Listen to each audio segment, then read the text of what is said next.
Hey there, Dave here along with Chris and Jordan. We are Dumb Money. This is Dumb Money Live. Thank you so much for tuning in this morning. Before we dive in, I do have a very small favor to ask. If you don't mind, please destroy the like button. It really does help us out. It's quick, it's easy, it's free. It lets people know that we're on right now, and that's important. So turn that thumb blue. This is a bit of a historic day for Dumb Money. Last week, we revealed a $350,000 trading card investment. That was in a company that grades trading cards. Since then, Chris has completely lost his mind over Pokemon. I think it started when Chris watched Graham Stephan, watching Logan Paul, breaking into what was, at that time, a record-breaking sale of a first edition Pokemon box. Logan bought that for just under $200,000. Since then, since Saturday, actually, Chris has tracked down another first edition Pokemon box. The news just broke this morning that he has negotiated a $375,000 purchase, nearly doubling the previous record. Today on Dumb Money Live, Chris tells all what he went through to find this box, how the negotiations went down, how he went way over the budget he initially set for himself, how a transaction like this even goes down, and what he thinks these cards are going to be worth in the future. All that and more coming up. This is Dumb Money Live with Chris Camillo, Dave Hansen, and Jordan McLean, streaming live on YouTube. We are Dumb Money. Chris. What? I don't know, Dave. Was this a mistake? I don't think so. I mean, the way that things are going with these Pokemon cards, maybe it wasn't a mistake. Maybe it was. It'll be interesting to see what happens. But $375,000 is a lot of money for a box of trading cards that when it was new, or what was that, like a $30 box or something? No, it was like, I think it was probably less than that. I think it's probably, maybe $30. Dave, here's the thing. Here was how it all came about. I started to do the research, and I was kind of 50-50 on whether I want to go in on this. I learned that, there were probably 40 to 70 boxes left in the world. Now, these are, for those of y'all that don't know anything about the Pokemon world. And by the way, for anyone from the Pokemon world or the trading card world that's joining us for the first time today, you're going to want to watch for the next week. We have our big unveiling next week when we actually do this transaction. But listen. Yeah, I read that in the news article, and we need to talk about this because there's a lot of production that needs to happen to make a live stream go down where you're actually doing the giveaway, or you're basically... How does it work? Yeah, it's like every time I've seen it, it's a box. It's a briefcase full of cash. Is that what's going to happen? I haven't done this before. We'll figure it out. Yeah, I think it's a briefcase of cash. That's what they want. They want a briefcase of cash. I mean, this is insane. I know it's insane. But for those of you that join from the Pokemon world, guys, this is all about investing. Our big thing is, listen, we think we are the most diverse investors in the world. Meaning by diverse, not necessarily totally diversified. But we will invest in anything. We will literally invest in anything that gives us an opportunity to make money. So we've invested, what, guys, in real estate, in restaurants, in bars, shopping center, shopping centers. Obviously, stock trading. We have probably close to 60 early stage startups that we've invested in over the past, 6, 7, 8, 9 years. And this is just another thing. We've never done it. I collected baseball cards as a kid. I didn't know anything about Pokemon before watching Graham Stephan's video and Logan Paul's video. I knew absolutely zero a week ago. I probably knew less because I didn't even collect sports cards the way you did as a kid. I basically learned everything I know about like PSA grading and all of that from watching Logan Paul's explanation video. Well, yeah, but you know what, Dave? We ended up getting involved in this because of a stock collector's universe that we're trading, because we think they are most likely to benefit from this craze. What we do know about is social arb trading. What we do know about is hype and scarcity, okay? So in the world of public company trading, when you have scarcity, what's called like a pure play on something like, collector's universe, it doesn't really matter if it's undervalued, overvalued. If there's a space that is blowing up, like, the cloud computing space the last 6 years, right? If you're a cloud computing company, pure play, as we've seen recently with was it cloud, whatever. I mean, dude, everyone's pouring into this because it's the only way to invest. If you want to invest in Pokemon right now and you happen to have the money to buy the best, there are only 40 to 70 boxes left in North America of the most wanted, rarest, like first edition, 99, never opened. Yeah. 36 packs a box, 40 to 70. Well, here's the thing, guys. What's so amazing about that is you think, oh, 40 to 70 is less than 4, but more than 4, but they're owned by people that will never sell for the most part, right? So many of those we went on live we went on live Saturday to try to reach out to the audience to help us source a box. How did you track it down? So how many did you get rejected on? I called maybe 30 to 40 dealers myself, had great conversations with 30 to 40 card dealers / Pokemon brokers. And I'll tell you, man, the community is awesome. I love the Pokemon community, the trading card community in general. I haven't been involved with it since I was 13 years old. And I'll tell you, it's an awesome community. People are super nice. They're super helpful. Hey, you got to speak to this guy or this girl, or I think I know a guy. I think I know this person. You might want to check out this Instagram account. Well, our entire community has been helping me do that for the past, 5 days. And they've been going to card stores. I had one guy from our community actually go to his local card store. I think it was in LA. And this might have been in Dallas, actually. Got into a back room where the guy got his number and he's like, okay, I'll get back to you. Like, that's what community members are doing to help us try to locate these boxes. Now, I did locate a few of them, but the ones I located were like not doing it, not selling. We're just not selling. I had a couple others that were already sold that will likely go down in the next 1 to 2 weeks. So, guys, it's scarcity. I don't think there's more than half a dozen to maybe a dozen boxes that are out there that will ever be sold in the next decade. So when you look at that kind of scarcity and you look at the hype of this movement of card collecting and Pokemon maybe being one of the hottest along with basketball cards in the card collecting movement, this is it. And by the way, every time you break a box, and what that means for the investors that follow us, breaking a box is 36 packs, right? Each of those packs has, I forget how many cards in them, but each of those packs, maybe 13 cards. I think there's 13 packs of the 36 that have hologram cards in them, okay? And in those 13 packs, there's a potential 16 different hologram cards, okay, that you can get. And there's one hologram card in particular, and this is the one that Chance the Rapper bought. This is the one that Logan Paul bought in Vegas. There's not that many of them out there, especially in PSA 10 pristine condition, which is the grading scale. You have basically a 1 in 16 chance of getting a Charizard. Am I saying that right? Charizard. Yeah, it's Charizard card. And that Charizard card, Logan Paul just spent $150,000 for his. If it was in better condition, there's one higher grade than the grade he got that you could make a case that it would be $250 right now in today's market.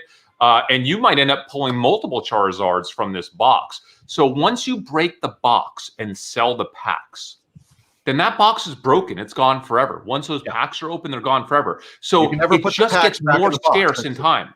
Yeah. Like Bitcoin, people like it because there's scarcity and how much more they make each year. Well, the scarcity on these boxes, it actually gets more scarce every time someone opens up a box. So when we break this box, and we're not going to tell you exactly what we're going to do today, because next Tuesday, when we do this transaction, Dave and Jordan, you know what we're going to do. We're going to announce to the world exactly what we're going to do with this box breaking. I will tell you one thing. This will go down as the biggest box breaking event in trading card history. That's what it will be. I'm not going to tell you exactly what's going to happen. We will tell you more about it next Tuesday, but it's something that every single person can get involved with. I will tell you this much because it was in the article that came out today. It will be 100% to benefit pediatric causes. For those of y'all that don't know, I'm very passionate about pediatric causes. My best friend, when I was 13 years old, died to leukemia. And it's something I've been passionate about to this day. And 100% of the proceeds from this box for $375,000, when the box is broken, and however we decide to break that box, whoever decides to get those packs, all of those proceeds, 100%, not my profits. You're not even recouping. So basically, the $375 you're paying is a donation, essentially, because you're giving that to the foundation that is then going to hopefully turn that into more money for pediatric causes. Yeah, so I'm hoping that this is a good trade, but not a good trade in terms of making me personal money. But if I can break these boxes up and make some additional money over and above the 375, that will be even more money that we'll be able to distribute to pediatric causes. But this will be, guys, we are thinking so big for this event that me, Dave, and Jordan have a lot of work to do between now and next Tuesday to figure out the details so we can share them with you. But you do not want to miss. What are we going to do next Tuesday? They're flying. So the people that we bought it from, first of all, and can I give credit? Can I give credit to the community member? His name is King Thoreau. Okay, King Thoreau, but was the first person to give me kind of a lead to who I should buy the box from, and they were actually already reaching out to me. But thank you so much. I'm going to Venmo him a little side cash, so maybe he can buy some beers or maybe make a nice options trade with that cash. So thank you, King Thoreau. It's not the $5,000 I initially offered because it's way over my $300,000 budget, what I had to pay. But the people we're buying it from, it was the guy, I forget, what's his name, Dave? One of the three people? It's Collector's Guru on Instagram. It's Crypto King on Twitter. It's the guy who was helping Logan Paul figure out Pokemon cards. Yeah, that's the guy. That's the guy. So he's one of the largest, and it's not just him, it's a couple others as well. And if you read the Benzinga article, you can read about the whole team that owns this box. Basically 3 people co-own this box together or something like that, and they just recently bought it, and they're making a profit on it, and he's going to fly here and do this transaction in person, I think in my backyard. I think in your backyard, but they want us to, I have to hand them a suitcase of cash. So, and that's what's really weird. Every Pokemon transaction that I discussed, it was all cash. I'm like, cash? Well, I don't know. I guess they want to ensure they don't want a cashier's check. Like they're handing over something for $500,000 almost, right? And they want to be darn sure they're getting their money. And, like a bank wire, maybe. But I mean, like in the bank wire, you'd have to sit there and make sure it goes through. I guess we could go through one of these, escrow services, right? But then they would charge money. And Dave, I never thought I would be. I'm lying. I knew there would be a point in time when I'd be doing a suitcase of cash transaction. I didn't know what it would be. Have we never done a suitcase of cash transaction? I'm pretty sure. I can't think of when we would have, but it seems like we had a suitcase at one point for that. Yes. And so what's really interesting, people are looking at who sold us the box. Yes, you can look on Instagram, on Twitter, and you will see that they bought a couple boxes, and it looks like they bought this for like half of what we're paying for it, right? But that is how the market has moved in the last couple of weeks. I know. So guys, think about this. You think it might be insane for trading cards, but think about stocks, right? So how often do you see a stock go up by 100%? All the time, right? How often do you see them go up by 300-400% in a minute?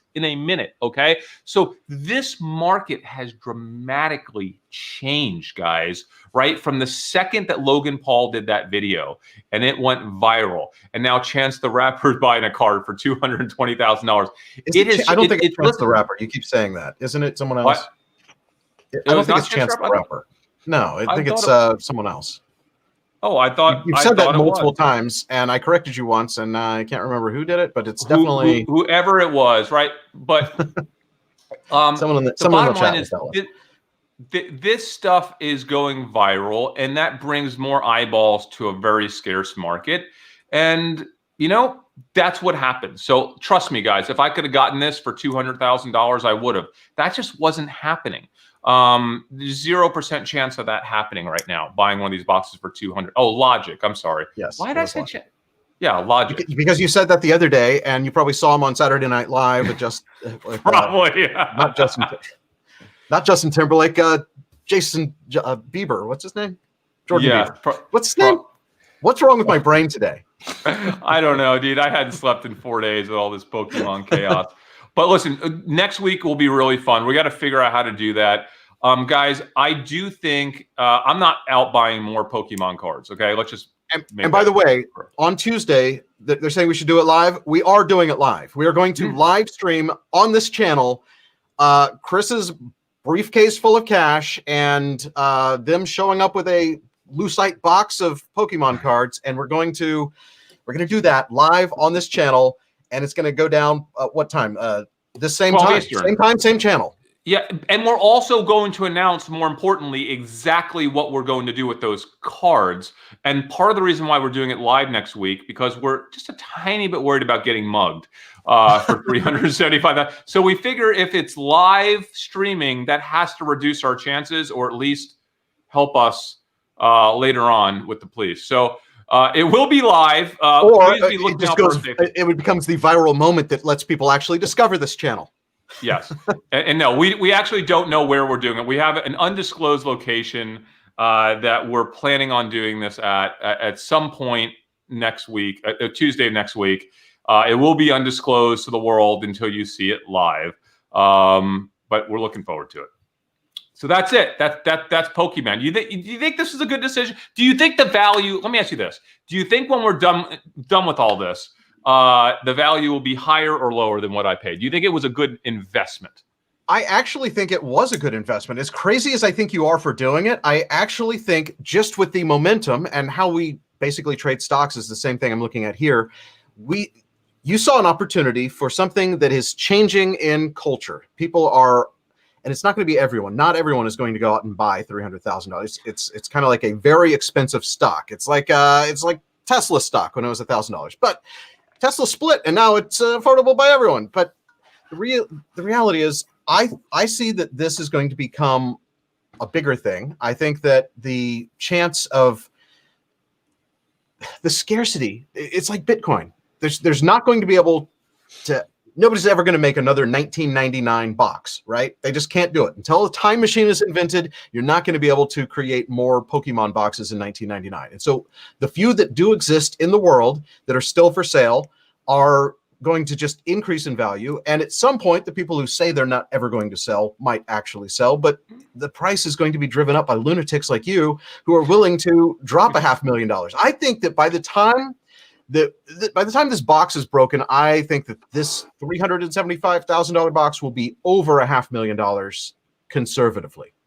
Yeah, and then, we're not looking to profit off it personally, but the concept here, guys, for those of y'all that don't understand this, Logan Paul paid $200,000 for his box, broke the box up, sold each pack for $11,000 each, and ended up netting close to $400,000 after the breaking. So what happens is you buy the box, as long as you have the ability to generate a lot of attention around the breaking and can get it in the right hands and build some buzz around it, there's potential to increase the value of the box even with the breaking itself. So, if the value of the box at that time is $500,000, it's certainly possible that the breaking could be a value of $600,000 or even $700,000 at the time.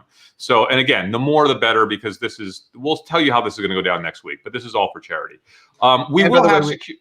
We mentioned Tesla, and so I saw that Tesla Fanboy wants to know if we're going to react to Tesla earnings this week. I think we should.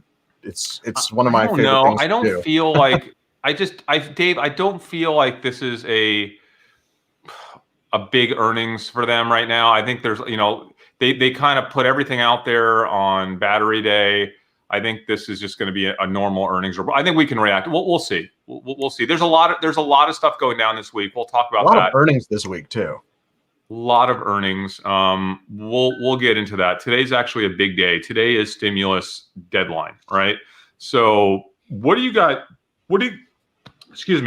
think? I want to read you a tweet based on something that Trump, I guess, put out there. So Trump says, administration wants a COVID-19 aid deal, expects Senate Republicans to go along if a deal emerges. Fox News. Now, what did you learn a week ago, Dave, a week or 2 weeks ago? What did you learn? There's a lesson that you learned. You said, what was that lesson? Never trust the president. Yeah. So I think this is a really good example of that, because I don't think there's any chance that if passed, the Senate Republicans will go for a $2+ trillion deal. I think because of that, I don't know if a deal gets done or not. I think both sides don't want to be the side that didn't let a deal happen. So they're both like dangling the carrot of, yeah, we're all for it. We want to help the American people, but they don't want to be the ones, who take the money away. But so there was a tweet that that Trump put out, I think today, either today or yesterday, that basically, and I'm paraphrasing here because I don't have it right in front of me, but the concept is that the government can't make money unless it puts it out there and spends it, which is actually, that's actually a pretty reasonable theory. But this is not. And there are people on the left that are actually applauding that, right? And so if we can get, but this is Jordan. This is not spending money. This is giving away money. It's a little different. It's like it's the same thing, right? It's the same thing. So you've got to put that money out there for it to be able to come back. There's no other way for certain people to earn money right now. And so what are you going to do?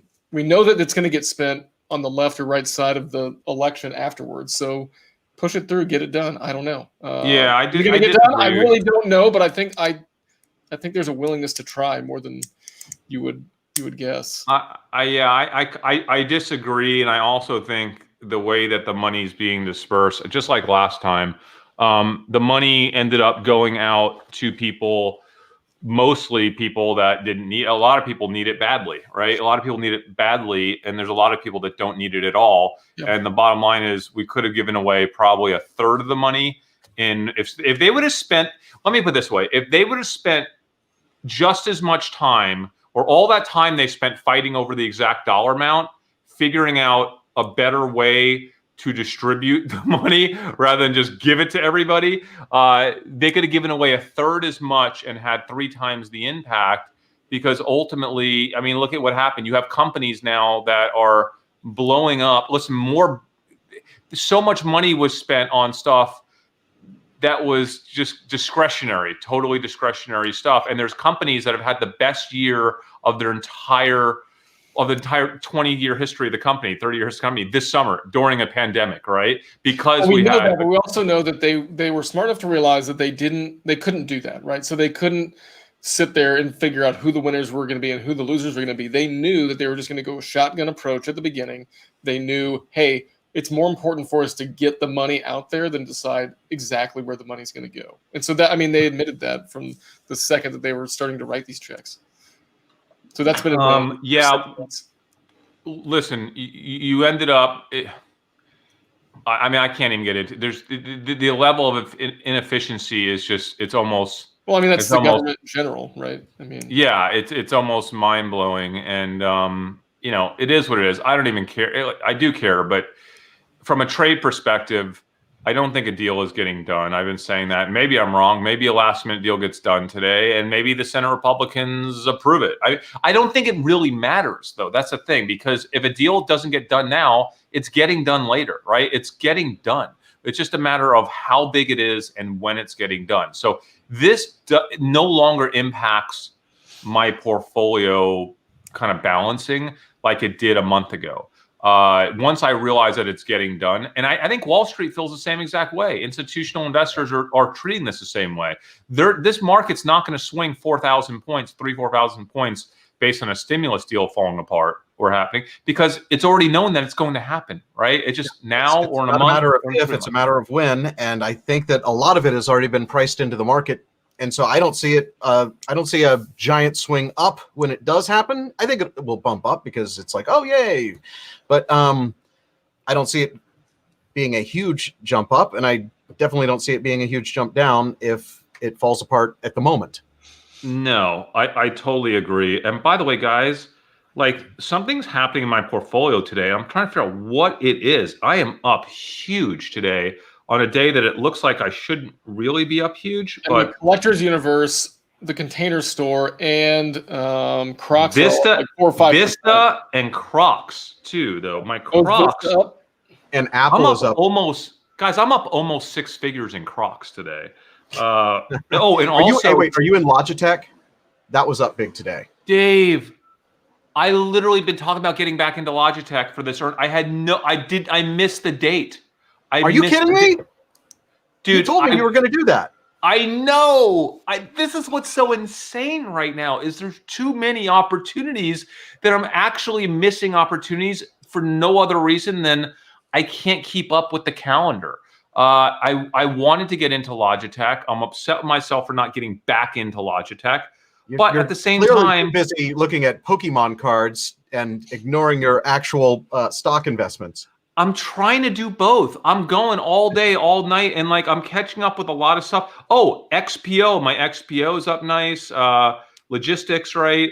But look at Crocs today, guys. Look at look at TAN, the solar ETF on that was fire, right? Too. Basically, today looks like a decent day for some of these Biden stocks. Now, guys, I don't know if I talked about this yesterday. I made a reasonably medium-sized investment in Etsy, going into Etsy earnings. I don't know, it's in the next couple weeks, I think, Etsy earnings.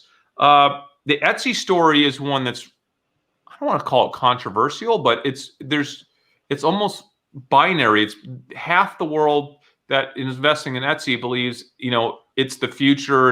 It's a new mega portal. And a lot of what we've seen this summer with mass sales that's brought millions of new customers to Etsy, that those people will stick with Etsy and Etsy will become a monster over the next 5 to 10 years. The other half are thinking, you know what? Etsy is at the mercy of Pinterest and Facebook, right? And Instagram. And what happens when those services like Facebook right now is doing Facebook shop and markets or whatever, they're trying to basically go direct. Now, Facebook has failed at almost everything they've tried to do like this, and Instagram. But what if they're successful? What if Pinterest is really successful in keeping people on Pinterest to actually make those purchases? Will Etsy fall apart? So that is the big kind of argument right now. And you know what? Guys, I don't even care because I think that argument's not going to play out this year. I think even if the short thesis for Etsy ultimately ends up being correct, I don't think it's correct in 2020. I'm not even sure it's correct in 2021. So the big risk factor, I don't think is going to play out right now. And Etsy has got so much momentum. If you look at the data, it's absolutely incredible. It's not just mass sales, guys. And they're now breaking apart mass sales in their financials. So you can see that it's like, 8 or 9% of their sales this summer. That's but incredible. Etsy is, you know what it's becoming? This is such a hard thing to do. We talk about this because we're involved with a company, a startup, that we're going to be going direct to consumer with a digital startup that is going to be a pretty tough one. But this startup,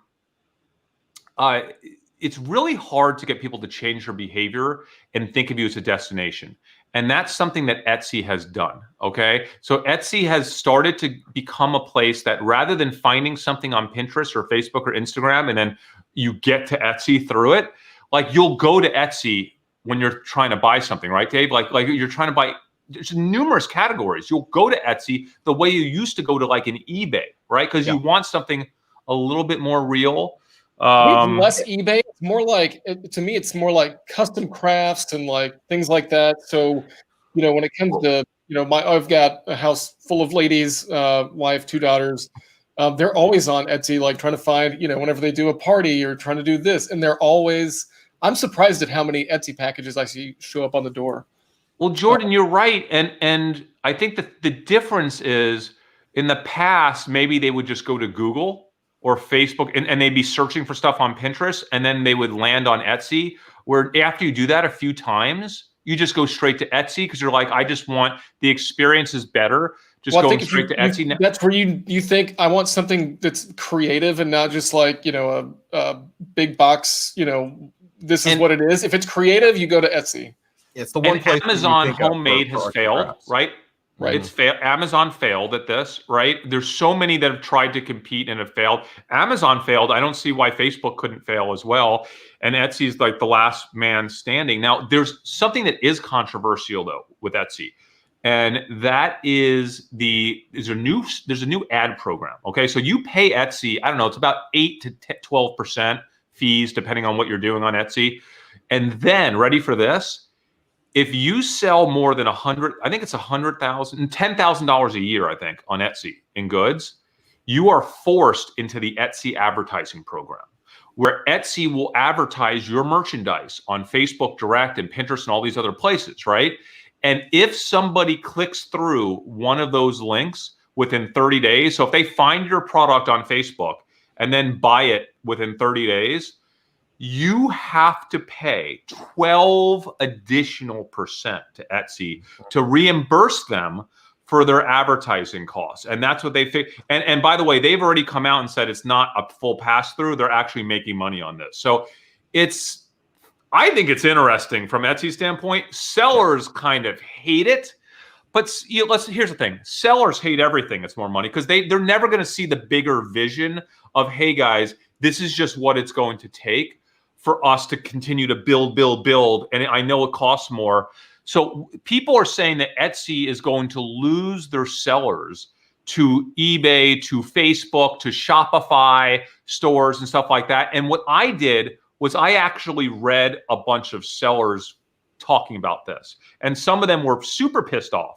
But I didn't see that many of them were leaving. In fact, one of them said, hey, not that we won't trial other services, but they would be in addition to it. We're not going to close down our Etsy shop and just go exclusively on Facebook or Shopify. We might do that too, but we're still going to have our Etsy shop. Yeah. And for most of these people, it's just so easy just to have an Etsy shop. And the thing with Shopify is that you've got to then go out and get all your customers, right? So you still have to deal with advertising. You just still got to figure out how to find people. And that's one of the nice things about Etsy is that people are going there to find this type of stuff. Yeah, I don't think that should be a mandatory forced into the ad program. It's a great feature if you're a smaller seller and are trying to find more people to buy your stuff. But when you hit that point to be forced into it, I don't think they should do that. But I can totally see why they're doing it. Yeah, it's Dave. It's controversial. If they back down at some point, I don't think they're going to back down, Dave, because they've kind of done it. And here's what was smart, Dave. They did it in a year of strength, right? So like they're so strong this year. So Etsy, like a couple of the Etsy reviews of sellers I was reading said that they have their sales are up 200-400% this year on Etsy. Yeah. So it's not like anybody's leaving Etsy this year, right? And so they were very smart to do it this year, like to put that in place.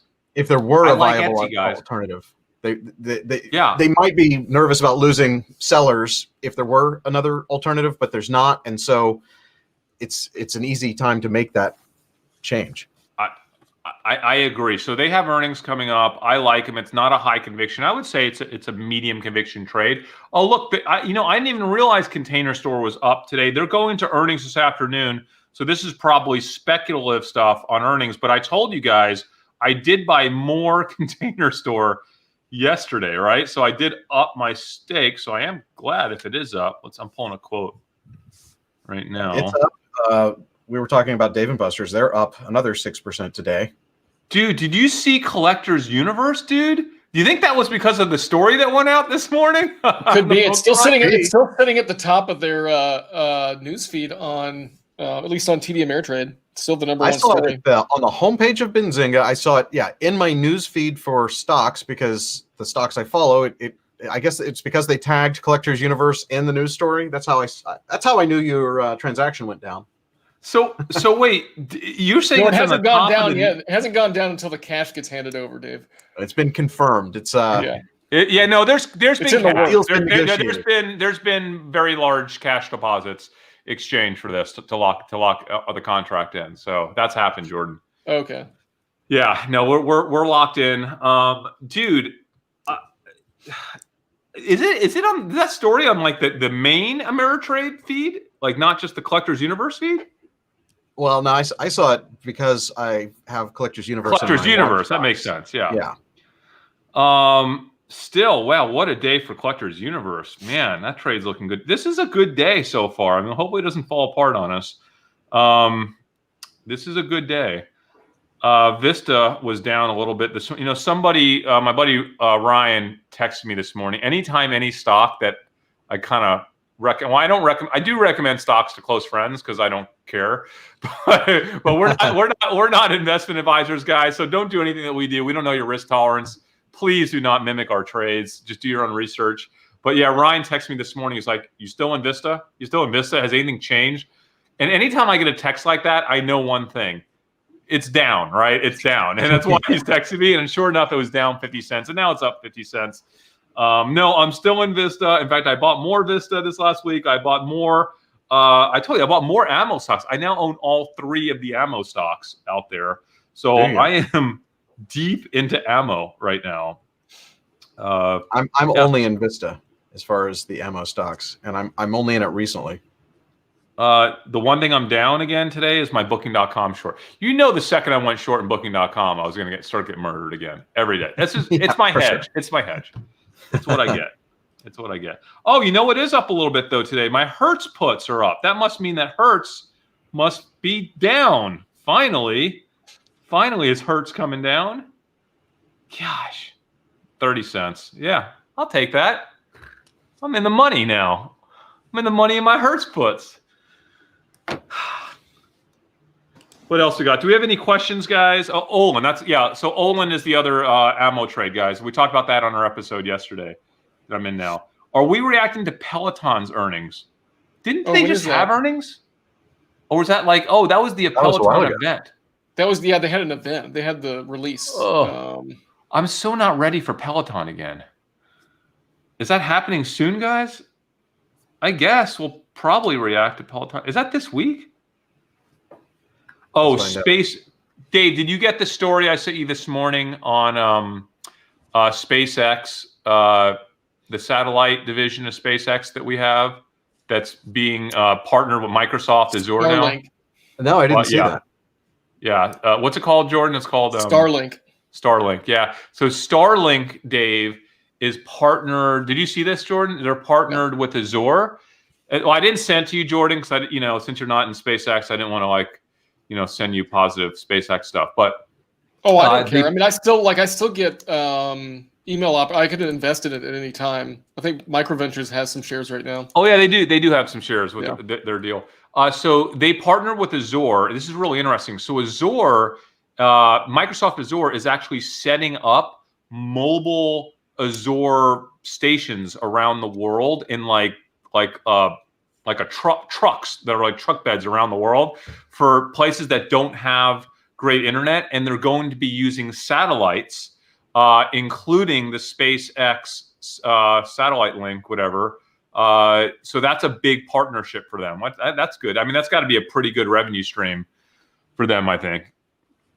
But that was news that popped this morning. I don't know if that's why space is up, because I think just space news in general this morning.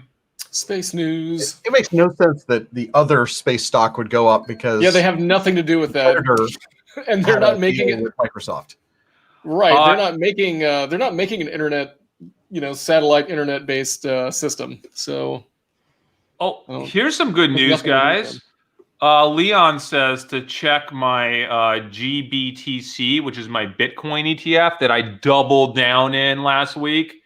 Thank you, Leon. Leon was sharing some interesting news coming out of China about crypto. This stuff is so over my head. But, China can make their own crypto coin or whatever. Listen, it's positive. I feel really comfortable. This message is mainly to Leon right now. I feel really comfortable with the amount of crypto in my portfolio. It's not a lot, but it's certainly more than nothing. So if crypto goes nuts, if Bitcoin goes nuts the next 5 years, I can just not totally beat my head against the wall for not participating in it. And that was the entire point of getting in that ETF. I don't have to really think about it. I have exposure. And I think it's super easy to get in and out of. You don't have to find some weird password somewhere.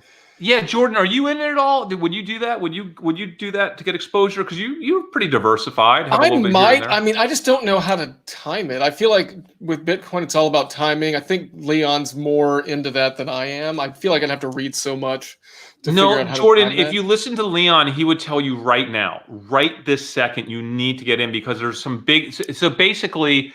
And I'm not saying whether this is true or not, but you saw what happened. There's a couple big companies out there like Cash App who are starting to say, hey, we're going to put 1% of our assets or whatever it is into crypto, into Bitcoin.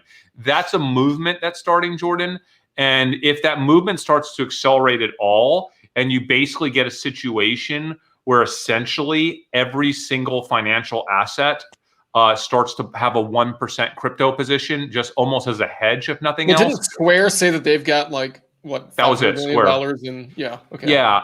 I think Jordan, what that does more than anything else is it puts a nice, validation floor on the crypto market and Bitcoin in general. And I think if you're going to do it, dude, just go ahead and throw some money in today and don't even look at it for a year. Like, don't even worry about it. If I do it, I will buy GBTC. That's the only thing that I do. It's so easy. Just do it and don't think about it, dude. Like for me, I'm not even following the ticker. I don't even want to know what it does every day. I don't even want to know what it does every month. This is the type of thing where I'll look at it in 5 years. I know I'll look at it more often than that because Leon's going to ping me every time it's up big. But I'm thinking about it for 5-10 years. It's a balanced exposure. Oh, I was off. Leon said 50 million is what they put into Bitcoin, not 500 million. Yeah. So still, it's monster. It's still, it's a lot of money. Yeah, I would seriously consider it, Jordan. And I'm not a crypto guy, but I think it's good. Maybe I'll put 1% in.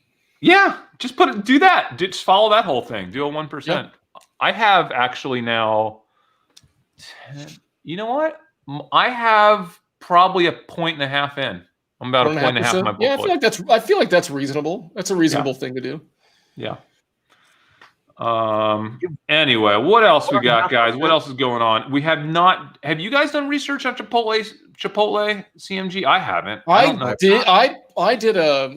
Man, they were flying so high. I bought puts on their last earnings. And they just I barely made any money on it.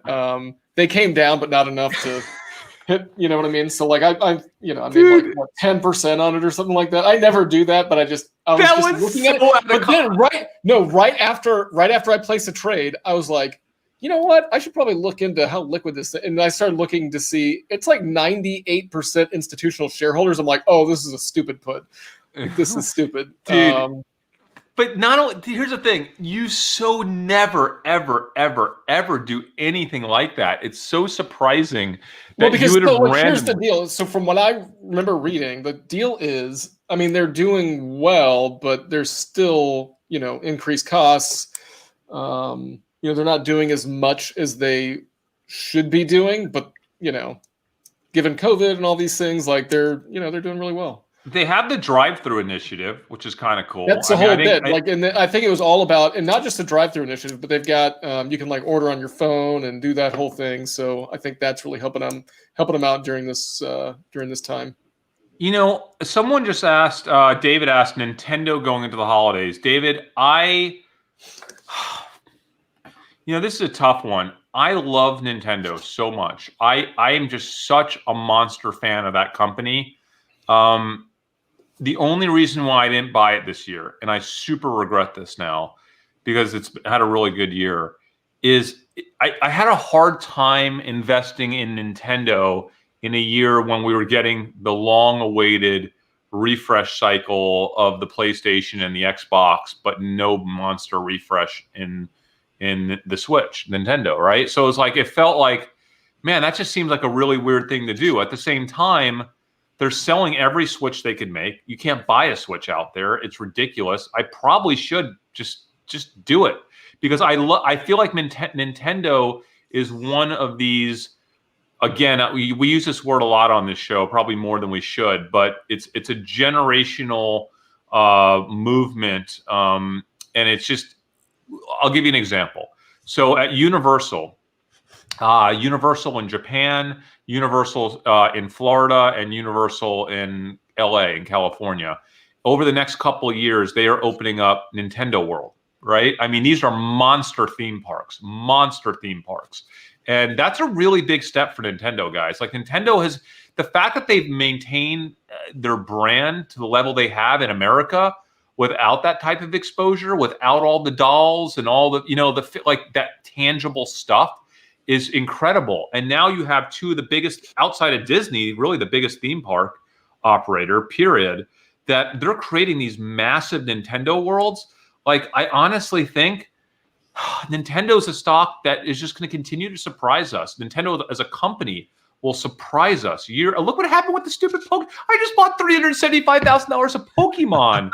Does Nintendo actually own? Nintendo doesn't actually own any of that. Yeah, they own. Pokemon, Jordan, they own 30% of the Pokemon company. Okay. Oh, do they? I didn't know that. Okay. Yeah, they own 30% of the Pokemon company, and more important than that, Nintendo is kind of the gateway, right, to a lot of the Pokemon. Yeah, sure. Stuff. I mean, for sure. Yeah. So let's put it this way: when Pokemon wins, Nintendo wins, not just because of the 30% that they own. Well, just because they're getting more eyeballs, so people are like, "Oh, I should go play a Pokemon game," and then they buy the game. Or yeah, on the Switch, right? So you got to remember something. Those games are really owned, for the most part, they're only available through Nintendo, right? Obviously, they have Pokemon Go, but they're Nintendo distributed properties for the most part. But listen, Mario, the Nintendo universe, I'm not like a mega Nintendo gamer fan, right? I like that stuff. I like it, but man, people love it. Like globally, it's amazing global brand. And I think they continue to find creative ways to exploit the brand. And yeah, why not own Nintendo? I mean, if I wasn't so, does that ADR trade well? What? Does that ADR trade well? It trades really well. It was one of my first social arb trades back when, back in the late 90s with what was it called? The Wii, or when the Wii first came out. We traded that a lot back in the day. Yeah, guys, I just realized, by the way, I have a I think I got a meeting here in 5 minutes, so I got to hop. But yeah, I love how you plan your day. Wait, am I on that? It's not on my calendar, but now I'm getting comments. I gotta hop. Guys, Piton puts. I sold some of my Piton puts, but I am still holding, basically 20,000 shares worth of puts. Right now, I'm undetermined as to what I do with those puts. I am confused. I don't know exactly what I want to do. I will discuss it later this week. It's something I'm thinking about very carefully, whether I keep the puts or dispose of the puts, because they are really, really expensive. And I'm not sure. I'm just not sure, guys. I'm in the same boat as you when it comes to Nintendo. We're all, you mean Peloton? Peloton. We're all trying to figure out how much is too much. Is the information disseminated? How much upside in the short term is there? And how do I protect myself from, what could be a downside in the short term, especially with vaccine news coming out? And it looks like for Peloton, the earnings are November 3rd. It's not on their website, but that's what Google is saying that the NASDAQ is saying. And I think they estimate those dates based on historical stuff. So that may not be the perfect date, but sometime around November 3rd. For Peloton. Oh, for Peloton, okay. Guys, by the way, Tattooed Chef is definitely something that I'm researching. It's one of the tickers that a lot of the people in our Discord channel have been discussing, and I am currently researching it, and I don't have anything to share yet, but we will cover Tattooed Chef. So today, let's all wait for this Container Store earnings, right? I'm in. Dave, you're in, right? I'm in. Yeah. I'm Jordan, are you in on the Container Store? I forget. You didn't get in on that one? Come on. Oh, you found it. You were the one that surfaced this idea. Oh, I mean, Hold on. Our community found it. I found it after the community, but yeah, the community really found it. Yeah, I mean, so look, I mean, I've got a special relationship with the Container Store, and I've got friends that have lost some money in that stock before, so I don't love the company itself. I can't just jump in when I don't really love the company. No, I understand that. That's why I haven't been in Peloton. Yeah. Yeah. But I wish I were. Both you guys. I might get in for earnings. No, I'm not going to. I don't think I'm going to. We have to give you guys a lesson in pure social arb trading without letting all this other stuff impact your decision making. I know. Keep it pure. Keep it pure. Okay, listen, guys. Hey, thank you all for the retweets today on the story about the Pokemon cards. It's going to be a lot of fun. We're doing this, guys, for two things. We're doing this for community, And well, first of all, we're doing it because we think it's a good investment. We truly do. I do. I think it's a good investment. But we're also doing it for the community. We want to bring more people from the trading world that are young people that are maybe trading baseball cards or Pokemon cards, and hopefully educate them on investing at large, right? And because I think that's a great ground for them to migrate from Pokemon and trading cards and collectibles to actually companies and stocks, right? We're also doing it for charity. We're doing it for kids. Because not everyone is as fortunate as us here on Dumb Money, that is for sure, or just any of us at large in the community. And I think this is going to be a monster big thing that we can do for a lot of people in need. So let's this Pokemon thing is a positive thing for our community, for investors, and for people in need. So let's have a lot of fun with this next Tuesday, right, Dave? 12 p.m. Eastern is when we're going to do this? Tuesday at 12 Eastern. And if you are here for Pokemon, you should subscribe, because we do stock talk now 5 days a week if we can keep this up. But definitely subscribe here. Turn on notifications so you know that we're on when we're on, because we don't always do it at the exact same time. We do also have this as a podcast that you can get from Spotify or Apple. Make sure you follow us on Twitter and on Instagram and on TikTok, and we're pretty much everywhere. If you go to dumbmoney.tv, you'll be able to find all the places that we are, including the invite to our Discord server. So keep the conversation going there.